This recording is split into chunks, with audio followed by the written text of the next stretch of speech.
ఇదివరకు అనుకునే వాళ్ళం ఇలాంటి సప్రెషన్ మామూలుగా కొంతమందికి చదువు లేని వాళ్ళలో జరుగుతుందని. చదువుకున్న వాళ్ళల్లో కూడా, చదువుకున్న కుటుంబాల్లో బాగా మంచి ప్లేసెస్లో ఉన్న వాళ్ళని కూడా స్త్రీకి ఆంక్షలు, రకరకాల ఒత్తిళ్ళు, సవాళ్ళు, కామెంట్లు, ఇంకా రెస్ట్రిక్షన్స్ చాలా ఉంటాయి. అవునా, నిజమేనా? అలా ఒకవేళ పురుషులు అలా బ్యాడ్గా బిహేవ్ చేస్తే, అబ్యూజివ్ క్యారెక్టర్స్ ఉంటే జెంట్స్ అలాగే చేస్తారు కదా, జెంట్స్ అందరూ అంతే కదా అని ఇంకొక స్త్రీ సమర్థించగా కూడా నేను చూసా. సో స్త్రీలకు కొంచెం శత్రువులు అంటారు, శత్రువులు కాదు, అర్థం చేసుకోలేరంటారు. అర్థం చేసుకోలే కొన్ని క్యారెక్టర్స్ ఉంటారు. అదే దాన్ని ఏమంటారంటే ఇన్ఫెరిటీ కాంప్లెక్స్ ఉంటుంది కదా, అలాంటి వాళ్ళు కొంచెం అలా ఉంటారు. ఏంటి, జెంట్స్ అలాగే చేస్తారు, జెంట్స్ అలాగే చేస్తారు అలా అలా. ఇప్పుడు నేను ఒక ఏదో యూట్యూబ్లో కానీ మన ఇన్స్టాలో ఏదో పెడతాము, కమెంట్స్ వస్తాయి, మంచి ఉంటే చెడు ఉంటాయి, మనం తీసుకునే దాన్ని బట్టి. ఇప్పుడు చెడు ఉందనుకోండి, దాన్ని బ్లాక్లో పెట్టేసి ఇంకా మనకు అనవసరం. బట్ ఎక్కడో అక్కడ మనం కూడా ట్రిగర్ అవుతాం, ఎవడరా నా ఒక్కడు నా ఇలా పెట్టాడని. కానీ వాడిని ఎత్తుకొని వెళ్ళి మనం కొట్టలేము. అవును, కానీ దాన్ని కూడా ఎలా చేయగలము అనేది మన ఈ సినిమాలో ఇది చాలా పెద్ద ఇష్యూ అండి. ఎంత ఒక శక్తిగా మారాలి ఒక స్త్రీ అనేది మాకు నారీ సినిమాలో డైరెక్టర్ గారు చాలా చక్కగా చూపించారు. అనిపిస్తుంది మాకు చిన్న చిన్న విషయాలు, ఏది ఎవడోడు మనకు తెలియదు, బ్యాడ్ కమెంట్ పెడతాడు, చంపేయాలని ఉంటుంది మనకు, కానీ చేయలేము. సైలెంట్ గా బ్లాక్ లో పెట్టేస్తాం. అరే అంటే అదే పెద్ద యాక్షన్ అనుకుంటాం. అదే చాలా చేసేసాం మనం, చక్కగా నేనైతే బ్లాక్ చేసి పడేసాను చెప్పుకుంటాం. వాడు మన అన్నప్పుడు దానికి రియాక్ట్ అవ్వాలి కదా, రియాక్ట్ అవ్వాలి. కానీ ఎంతమందికి అవుతారు అలాగా? అవ్వలేం కదా. కొన్ని సిచ్యుయేషన్స్ మనం అలా అవ్వాల్సి వస్తుంది, తప్పదు. సో మనకు డైరెక్ట్ గా వచ్చినప్పుడు మనం రియాక్ట్ అవ్వాలి, తప్పకుండా అవ్వాలి. అదైతే ఇది ఇండైరెక్ట్ గా అవ్వనప్పుడు మనం ఏం చేయలేము. స్త్రీలని మామూలుగా sentimental బంధాలలో ఇరికించి, me so and Soane కదా చెప్పి, నీ భర్తే కదా నేను అన్నది, నీ భర్త నీ మంచిగా చెప్తాడు కదా, నీ మంచిగా కొట్టుంటాడు, నువ్వు ఏదో తప్పు చేసావని నేను కరెక్ట్ చేయడానికి. భర్త నేను కరెక్ట్ చేయకపోతే ఎవరు చేస్తారు అనే వాళ్ళకి మీరు ఏం చెప్తారు? నారీ సినిమా చాలా తప్పండి. భర్త ఏం చేయడం మనకు తెలియదా? ఇప్పుడు ఒక లేడీస్ మేము ఎలా ఉంటాం, పెళ్లి చేసుకునేప్పుడు తెలుసు, నేను వైఫ్గా ఎలా ఉండాలని తెలిసే కదా ఉంటాము. మా కంఫర్ట్తో మనం ఉంటాము, మొగుడికి ఏం కావాలో మనం చేసి పెడతాము. ఇంక ఇలా ఉండు అలా ఉండు చెప్తూ ఉంటే నిజంగానే లేనిది అడ్డదారిలో పడిపోతుంది ఆడది. అలా చేయకూడదు, ఎప్పుడు ఒక అనుమానాస్పదం ఉండకూడదు. తనకు ఒక ఫ్రీడమ్, ఒక లిబర్టీ ఇవ్వాలి. ఆ లిబరల్ ఉన్నప్పుడే లేడీస్ కూడా ఫ్రీ మైండ్తో ఉంటారు. నేను అందరికీ అన్వయిస్తాను అనుకోలేదు, కొంతమందికి అయితే ఇది అన్వయిస్తుంది. ఎందుకంటే ఒక బానిస కాదు కదా మనం, ఇద్దరు ఒక మంచి అండర్స్టాండింగ్ కదా. ఒక హస్బెండ్ అండ్ వైఫ్ ఒక ప్యూర్ లవ్, ఒక బ్యూటిఫుల్ వండర్ఫుల్ లైఫ్. అది ఇద్దరు అలా జర్నీ చేస్తేనే బండి బ్యాలెన్స్కి వెళ్తుంటుంది. ఎక్కడ ఏదైనా అన్బ్యాలెన్స్ అవుతుంది. నేనైతే ఇలాంటివి కూడా చూశాను. రాత్రి 9:30 వర్కింగ్ ఉమెన్కి 9:30, 10ంటికి నువ్వు మెసేజ్కి రిప్లై ఇస్తున్నావు అంటే వాట్సాప్లో నువ్వు అవైలబుల్గా ఉన్నావని హింట్ ఇస్తున్నావా వాళ్ళకి అని మొగుళ్ళు అనగా కూడా చూశాను నేను. నిజం చెప్తున్నా, అంత మీరు అనుమానం అన్నారు కాబట్టి చెప్తున్నా. ఎంతకంటే హీనంగా కూడా ఉన్నారండి. ఫోన్ కొంచెం ఇప్పుడు ఎవరికో ఇప్పుడు నేనే తీసుకోండి, మా అసిస్టెంట్కి ఇప్పుడు రేపు ఏంట్రా, రేపు మనకు ఎన్నింటికి ఏమైనా మేనేజర్కి అనుకుని నేను ఫోన్ చేసేటప్పుడు మా హస్బెండ్ ఇప్పుడు ఒక ఎగ్జాంపుల్, ఏంటి ఎవరితో మాట్లాడుతున్నావు, 7ంటికి అది 6 o'clock ఎవరితో మాట్లాడుతున్నావు, ఎప్పుడు ఎంగేజ్ ఏంటి, ఇలా మాట్లాడే మగాళ్ళని కూడా చూసాను నేను. అవును, చాలా ఇది ఎక్కువైపోయింది. అంటే ఎక్కువ అవడే కాకుండా మీరు అన్నట్టు ఈ నారీ ఫిల్మ్ ఐఎమ్ సో హోప్ఫుల్, ఏదో దీనికి ఒక అద్భుతమైన 1, 2, 3, 4 స్టెప్ వైజ్ సొల్యూషన్ వస్తుందని నేనైతే వెయిట్ చేస్తున్నాను. ఎందుకంటే చదువుకున్న వాళ్ళలో ఇండిపెండెంట్గా ఫైనాన్షియల్గా మనం తిని సంపాదించుకునే పరిస్థితిలో ఉండే లేడీస్కి కూడా వీళ్ళెవరండి డిక్టేషన్ ఇవ్వడానికి? వాళ్ళని ఊడిపడ్డారు ఎక్కడి నుంచి అయినా, స్త్రీ గర్భాన్ని ఛేదించుకుని పుట్టిన వాళ్ళు వీళ్ళందరూ. నిత్యశ్రీ ఒక డైలాగ్ చెప్తుంది, మీరు వినుంటారు కదా, అందులో వైరల్ అయింది కదా. దానిలో అమ్మాయి చెప్పే అన్నీ మొత్తం ఒక్కొక్క చెప్తుంది కదా, ఆ విషయాలు అన్నీ ఈ సినిమాలో ఉంటుంది. ఎందుకంటే లేడీస్కి ఇలా జరుగుతుంది అనేది నిజం, దానికి సొల్యూషన్ ఉంటుంది దీంట్లో. దానికి సొల్యూషన్ ఉంటుంది అనేదే నాకు చాలా హ్యాపీగా ఉంది. ఎందుకంటే ఎప్పుడు ఏది జరిగినా బట్ ఎలా సొల్యూషన్ ఇస్తుంది అనేది వండర్ఫుల్. మా డైరెక్టర్ గారు చాలా బాగా చేశారు. నేను కూడా అనుకోలేదు అది క్లైమాక్స్ అలా ఉంటుందని. మీరు ఆల్మోస్ట్ ఈ పవర్ఫుల్ అంటే ఇది ఎందుకు నాకు హ్యాపీ అంటే ఆమెని గారు మీరు ఎప్పుడు కొంచెం హోమ్లీ, ఇది కూడా హోమ్లీ క్యారెక్టరే కానీ ఎక్కువ పవర్ఫుల్ వన్ కంటే కూడా you always been on the adjusting content వచ్చి అలాంటి ఉన్న కంటెంట్ ఉన్న కథ ఇది. అలాగే కొడుకు పేరెంట్స్ ఉంటారు కదా, ఇప్పుడు ఒక తల్లి సింగిల్ పేరెంట్ కొడుకుని ఇలా పెంచాలి అలా పెంచాలి తను ఇలాగే ఉండాలి అనే ఒక మైండ్ సెట్తో ఒక థాట్తో చేసినప్పుడు ఆ కొడుకు ఎలా ఉంటాడు, ఎలా ఉండగలుగుతాడు, అమ్మకి ఎంత న్యాయం చేయగలుగుతాడు, ఎంత జస్టిఫై చేస్తాడు, చేయకపోతే ఆ అమ్మ ఏం చేస్తుంది, ఆ కొడుకు అలా చేసి చేయకపోతే అమ్మ ఏం జస్టిఫై ఇస్తుంది మళ్ళీ దానికి, ఇవన్నీ సినిమాలో ఉంటుంది. ఇప్పుడు ఒకటి ఆమెను గారు మీరు కొడుకు అన్నారు కాబట్టి దాదాపు 15 ఏళ్ల అబ్బాయిలు అక్కడి నుంచి వాళ్ళ ఐడియాస్ ఫామ్ అవుతూ ఉంటాయి. అసలు స్త్రీ ఏమిటి, ఆవిడని గౌరవించాలా లేకపోతే మన కోసం వర్క్ చేయడానికి ఉన్న ఒక స్త్రీని కొట్టచ్చా కొట్టకూడదా, ఇంట్లో నాన్న అమ్మని కొడితే పిల్లలు అదే నేర్చుకుంటారు, నాన్న అమ్మ మీద దారుణంగా అరుస్తే పిల్లలు అదే నేర్చుకుంటారు. కాబట్టి అలా చూస్తే 15 ఏళ్ళ నుంచి దాదాపు ఒక 30 ఏళ్ల వయసు 35 ఏళ్ల వయసు వచ్చే వరకు అబ్బాయిల పెంపకం అంతా కూడా ఇన్ఫ్లుయెన్స్ అంతా ఇంటి నుంచి వస్తుంది. అప్పుడు హెల్ప్లెస్గా ఉండే అమ్మలు ఏం చేస్తారు అమ్మని గారు? అలా అంటారు కదా, ఇప్పుడు తల్లిగారు ఏ తల్లిగారు కొడుకు పిల్లలు చెడిపోవాలని పెంచరు, వాళ్ళకి అన్ని మంచి చెప్పి పెంచుతారు. బట్ సొసైటీలో వాళ్ళు నేర్చుకునేది చాలా ఉంటాయి కదా చెడు. ఇంట్లో మేము ఎంతవరకు చెప్పిస్తామో అంతవరకే వాళ్ళ మైండ్లో ఎక్కుతుంది. బయటకు వెళ్ళిన తర్వాత బోల్డ్ ఉంటాయి కదా, అది చెడు ఎక్కువ ఎక్కుతుంది, ఆ బ్యాడ్ వైబ్రేషన్ ఎక్కువ వస్తుంది వాళ్ళకి. సో అక్కడ వాళ్ళు అడ్డదారి పడతారు. అప్పుడు పేరెంట్స్ కూడా ఏమీ చేయలేరు. కానీ నేను అనేది responsibility of the whole thing అది సినిమాలో కూడా ఉంది. అదే ఇప్పుడు పిల్లవాడి వాల్యూస్ ఎట్లా ఉండాలి, హోంవర్క్ టైంకి చేసుకోవడం, టైంకి తిండి తినడం, స్కూల్ బ్యాగ్ సర్దుకోవడం, పొద్దున్న లేవడం, ఇలా ఉండడం, అలా ఫ్రెండ్స్తో ఇలా ఉండడం, ఆ టైం చూడడం, ఇదంతా ఎవరికి ఇచ్చారు ఈ డ్యూటీ రెస్పాన్సిబిలిటీ? డ్యూటీ చార్ట్ అమ్మకి. నాన్నకేమి ఇచ్చారు డ్యూటీ చార్ట్? పేపర్ చదువుకుంటూ మధ్య మధ్యలో విసిరి అమ్మ చేత అన్ని తెప్పించుకోవడం, లేదా ఆవిడని ఒకటి వేయడం కోపం వస్తే, లేదు లేటుగా బయటకు వెళ్ళి ఫ్రెండ్స్తో తిరిగి రావడం, ఇదంతా చెడు నేర్పే బాధ్యత అంతా మన సొసైటీ నాన్నకి ఇచ్చేసి. అందరు నాన్న అలా అని కాదు, భయం లాగా చెప్తున్నాను, 80% నాన్నగారు.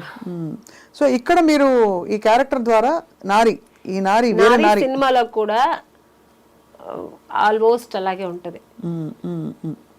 మీరు ఎలా పెరిగారు రామని గారు? నాకు చాలా ఇట్లా కాదు, ఇక్కడ మా నాన్నగారు చాలా good. So is a Vaishyas మా నాన్నగారు. ఆయన వచ్చి ఏంటంటే ఒక చాలా భక్తిపూర్వకంగా ఉంటారు, ఆయన చాలా పద్ధతిగా ఉంటారు, చాలా ఆర్థోడాక్స్ ఫ్యామిలీ నుంచి వచ్చిన ఆయన. ఆడపిల్లలైతే గాజులు కూడా లేకుండా ఉండకూడదు, బొట్టు లేకుండా ఉండకూడదు పిల్లలండి. అలా పెరిగాను నేను పెరిగిన. మా నాన్నగారు అలా పెంచారనమాట. మీకు అన్నయ్యలు తమ్ముళ్ళు ఉన్నారా? ఒక బ్రదర్ ఉన్నారు. Brother 2 sisters. ఎప్పుడు మీకు డిక్టేషన్ ఇవ్వలేదా తమ్ముడు గాని? మా బ్రదరు వాడు కొంచెం లిబర్టీగా ఉంటాడు, వాళ్ళ వైఫ్ని కూడా అలాగే ఉంటాడు. వాడు చాలా లిబర్టీగా ఉంటాడు, చాలా లిబరల్గా ఉంటాడు. వాళ్ళ పాపని కూడా అలాగే, వాళ్ళ వైఫ్ కూడా జీన్స్ వేసుకో హ్యాపీగా ఎంజాయ్ చేయి. So is very open mind. చాలా మంచివాడు వాడు. ఆ విషయంలో ఒక మంచి హస్బెండ్, ఒక మంచి తండ్రిగా ఉన్నాడు వాడు. నాకు ఒక మంచి బ్రదర్గా. So is very good. అలా అందరికీ ఉండదు. మా నాన్నగారు అయితే, అండ్ మా నాన్నగారు పర్టికులర్ ఇలాగా అట్లా ఉండకూడదని కాదు, సొసైటీలో మనం ఎందుకంటే ఆయన పెరిగిన విధం, ఆయన కొంచెం ఒక ఆర్థోడాక్స్ ఫ్యామిలీ నుంచి వచ్చాడు కదా ఆయన. అందుకని ఆయన ఏంటంటే ఆడపిల్లలంటే ఇట్లా ఉండాలి, చక్కగా బొట్టు పెట్టుకోవాలి, చక్కగా పువ్వులు పెట్టుకోవాలి, చక్కగా వేసుకోవాలి, చక్కగా శారీ కట్టుకోవాలి, ఇలా అలాగే పెంచారనమాట నన్ను. అందుకని చేసేవాళ్ళంతా చెడుగా ఆయన ఎప్పుడు అనలేదు, అలా ఉండాలంటారు అంతే. ఒకవేళ నువ్వు అలా ఉండాలనుకుంటే అది వేరు. బట్ నువ్వు మా ఇంట్లో ఉన్నావా, నాకు ఈ పద్ధతే ఇష్టం. మా అమ్మని అలాగే ఉంచేవారు, నన్ను అలాగే హౌస్ వైఫ్ అంటే హౌస్ వైఫ్ లాగా ఉండాలని. మా నాన్నగారు ఆ మైండ్ సెట్ అలాగా. మీరు లైఫ్లో బోల్డ్ డెసిషన్స్ తీసుకున్నప్పుడు ఎప్పుడైనా మీకు ఆలోచన వచ్చిందా? మీకు ఏమనిపించేది? మై లైఫ్ మై డెసిషన్ అనిపించేదా? అంతేనా? దీని కాన్సిక్వెన్సెస్ నావే అనా, లేకపోతే మంచి చెడు చెప్పేవారా ఇంట్లో? మా నాన్నగారు ఉన్నప్పుడు నేను వినేదాన్ని, మంచి చెడు. ఒక్క స్టేజ్ కోసం మా నాన్నగారు మాట కూడా వినలేము. నేను సినిమాకి వస్తానంటే మా నాన్నగారు వద్దన్నారు. చెప్పాను, ఆయన చాలా ఆర్థోడాక్స్ మనిషి కదా. సో ఆ ఫ్యామిలీ నుంచి వచ్చిన మాకు సినిమాలో మన ఇంట్లో ఎవ్వరు లేదమ్మా వెళ్ళొద్దంటే నేను వెళ్తాను అంతే, నువ్వు పంపించలేదంటే నేను సూసైడ్ చేసుకుంటా అన్న. సో నా డెసిషన్ ఏమైనా ఒక్కసారి తీసుకున్నట్టే అది ఎవరి మాట వినను నేను. సో మా నాన్నగారి మాట వినలేదు, ఇంకా నిన్నగాక మొన్న వచ్చిన వాళ్ళ మాట ఎందుకు వింటాను నేను? సో నాకేది మంచి అనిపిస్తే అది నేను చేస్తారు. ఎక్కడ మీరు ఎక్కడ కాంప్రమైజ్ అవును, తగ్గను. ఇప్పుడు పుష్ప వస్తుంది కాబట్టి తగ్గేదేలే అంతే. అందరూ అలా ఉండగలిగితే బాగుంటుంది. మళ్ళీ మీరు చూడడానికి మాత్రం చాలా అంటే అఫ్ కోర్స్ చాలా ఏంటది హోమ్లీగా అడ్జస్ట్ అయిపోతారు. అలా కూడా అడ్జస్ట్మెంట్ అవుతారు, చాలా అడ్జస్ట్ అవుతాను, చాలా తగ్గి నడుస్తారు, చాలా ఏమంటారు అంటే కాంప్రమైజ్ అవుతాను, చెప్పిందని కాంప్రమైజ్ అవుతాను చాలా. బట్ ఇది కాదు నేను ఇట్లా చెయ్యాలి అనుకున్నప్పుడు దానికి అడ్డొస్తే మాత్రం నేను కట్ చేస్తా. నా వల్ల కాదు, నేను ఇలాగే ఉంటా, నా కంఫర్ట్ కావాలి. ఎలా చేయాలో చెప్తే మేము కూడా సంతోషిస్తాం, అంటే అందరికీ అర్థం అవుతుంది కదా. అంటే నేను హీరోయిన్ అవను, మా నాన్నగారిని బ్లాక్ మెయిల్ చేశాను. సరే నాన్నని ఏం చేస్తానులేండి, నాన్న కాబట్టి నాన్న. హస్బెండ్ ఇంకా వచ్చిన తర్వాత ఇంకా మా బ్రదర్ అయితే వాడు సేమ్ నా క్యారెక్టర్ కాబట్టి వాడు నాకు అడ్జస్ట్ అయ్యి మేమిద్దరు అలా పెరిగాము. ఇంకా మా హస్బెండ్ అన్నప్పుడు సినిమాలు వద్దండి, నేను సినిమా చేస్తా. అవునా, చెప్పారా వద్దని? నేను ఫస్ట్ వద్దు పిల్లలు పుట్టారు, పిల్లలు చూసుకోండి. పెళ్ళైన తర్వాత విన్నాను, వద్దన్నా టైం తీసుకున్నా. ఇక్క మీద నేను మంచి క్యారెక్టర్లు వస్తాయి, హీరోయిన్ గా వదిలేసి వచ్చాను. ఇప్పుడు నేను చేస్తా, మంచి క్యారెక్టర్ రోల్స్ చేయాలి, మంచి క్యారెక్టర్స్ రోల్స్ చేయాలి. నా ప్యాషన్ ఇది, నేను చేస్తాను. వన్ బిగ్ ఛాలెంజ్ ఆమెని గారు, I mean all of us in public profession, నేను పబ్లిక్, మీరు మన ప్రొఫెషన్లో మనం 10 మందితో మాట్లాడతాం ఎన్వైరన్మెంట్లో, అది దానిలో రెస్పెక్ట్ రావాలంటే ఒక ఉమెన్ ఏం చేయాలి ఇంట్లో, ఇంటి పట్టున? అంటే రెస్పెక్ట్ పోకుండా కామెంట్ చేసి మన ప్రొఫెషన్ని కించపరిచి బీలిటిల్ చేసే ఉంటాయి కదా సిచ్యువేషన్స్ అప్పుడప్పుడు. మగవాళ్ళకి సహజంగా ఉండే దుర్బుద్ధి అది. కాబట్టి సినిమా వాళ్ళని కానీ లేకపోతే మీడియా వాళ్ళని కానీ అలాంటి పరిస్థితుల్లో ఏం చేయాలంటారు మీ దృష్టిలో? మనం పట్టించుకోకూడదండి. ఇప్పుడు మేము సినిమాలో ఉన్నాం, తెలిసే కదా పెళ్లి చేసుకున్నాం. నాకు నార్మల్గా చెప్తున్నాను, హస్బెండే కదా అంటున్నారు మీరు. హస్బెండ్ అన్నప్పుడు తెలిసి పెళ్లి చేసుకున్నాడు, అడ్జస్ట్ అంటే తప్పు చేస్తానని నీకు అనిపిస్తే వదిలేసాయి, హ్యాపీ కదా. నువ్వు వేరు నేను వేరు, నా పని నేను చూస్తా, నీ పని నువ్వు చూసుకో. నన్ను అర్థం చేసుకొని అక్కడ ఎలా ఉంటే ఏంటి ఇండస్ట్రీ, మా ఆవిడ మంచి ఆవిడ, మా ఆవిడ గోల్డ్, మా ఆవిడ జెమ్, ఆవిడ నేను నమ్మి పంపిస్తున్నా. సరే నువ్వు ఫీల్ అయినప్పుడు నేను నీ దానికి నేను న్యాయం చేస్తా, ఆ నమ్మకానికి నేను ట్రస్ట్ఫుల్ గా ఉంటాను. అంటే నమ్మకం పెడితే నమ్మకానికి ఇంకా 10 రెట్ల నమ్మకం ఉంటుంది కదా. అయ్యో నా హస్బెండ్ నన్ను నమ్మి పంపించిన, నేను ట్రస్ట్ఫుల్ గా ఉండాలనిపిస్తుంది. లేడీస్ ఎవరైనా అంతే కదా, దాన్ని మేము రెస్పెక్ట్ చేస్తాం. ఏమీ లేనప్పుడు చేసినప్పుడు అవసరం లేదు, నీకు అంత నువ్వు వదిలేసే హ్యాపీ.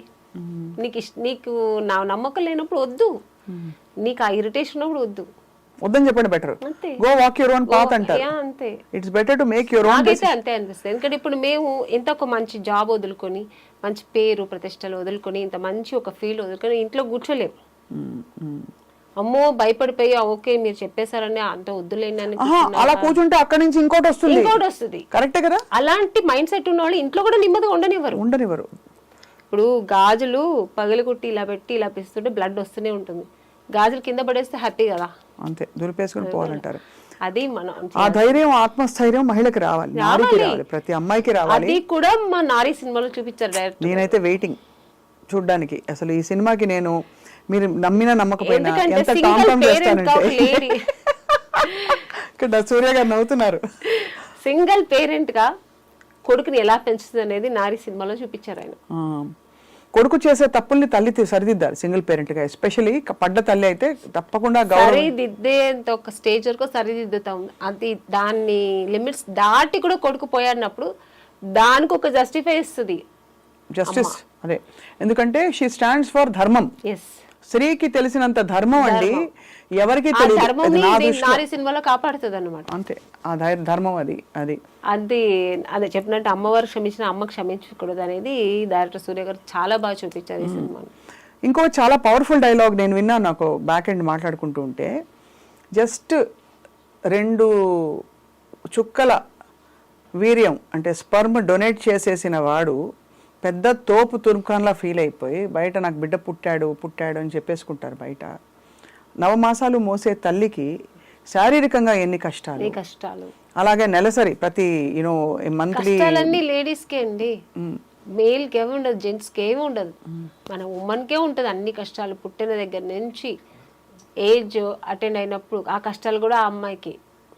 వాడికి ఏముంది, వాడు 16 years అయినా ఒకేలా ఉంటాడు, 14 years అయినా ఒకేలా ఉంటాడు, 30 years అయినా పైగా వాళ్ళకి వచ్చినప్పుడు 16 ఏళ్ల టైంలో వాడు పిచ్చి చూపులు చూసారు అనుకోండి, పాపం హార్మోనల్ చేంజెస్ అంటారు.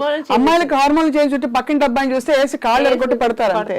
ఈ డిస్కషన్ నిజంగానే మన పాపం 6-5 పురుషులు ఉన్నారు, వాళ్ళు రికార్డ్ చేయడం అన్నది చాలా సంతోషదాయకమైన విషయం. వాళ్ళ జీవితాల్లో వాళ్ళందరూ ఏదో ఒక మంచి, అంటే అందరూ మగాళ్ళు అంటే మగాళ్ళందరూ మంచి చెడ్డోళ్ళని చెప్పాలి, అదే కాదండి, బట్ ఆ తత్వం పోదు, బట్ టెండెన్సీ అయితే ఉంటుందండి. అది ఐ థింక్ విచక్షణతో ఉండే మగవాడు దాన్ని సరిదిద్దుకుని దాన్ని కొంచెం మంచి ఎగ్జాంపుల్స్ తీసుకుని ముందరకెళ్తాడు. అలా లేని వాళ్ళు మృగాల్లా ప్రవర్తిస్తారు ఇంట్లో. అండ్ ఎంత కొడితే అంత ప్రేమ పెరుగుతుందనే లాంటి దిక్కుమాలి స్టేట్మెంట్లు కూడా విన్నాను. భార్యని భర్త ఎంత కొడితే అంత ప్రేమ పెరుగుతుందనే ఒక దిక్కుమాలిన ఐడియాలజీ మనస్తత్వాలు ఉండే, చాలా తప్పండి. చాలా చాలా చాలా ఒక స్త్రీని కొట్టి దాన్ని ఇలా అని న్యాయం చెప్పేవాళ్ళు, అది చాలా తప్పది. అది ఎలాగా ఆడదాని మీద చెయ్యెత్తడం అనేది ఎంత ఒక క్రూరమైన విషయం అది. అవును అంతే. చాలా. సో ఇందులో పాటలు బాగున్నాయి. ఏదైనా స్త్రీని ప్రేమతోనే గెలిపించుకోవాలి.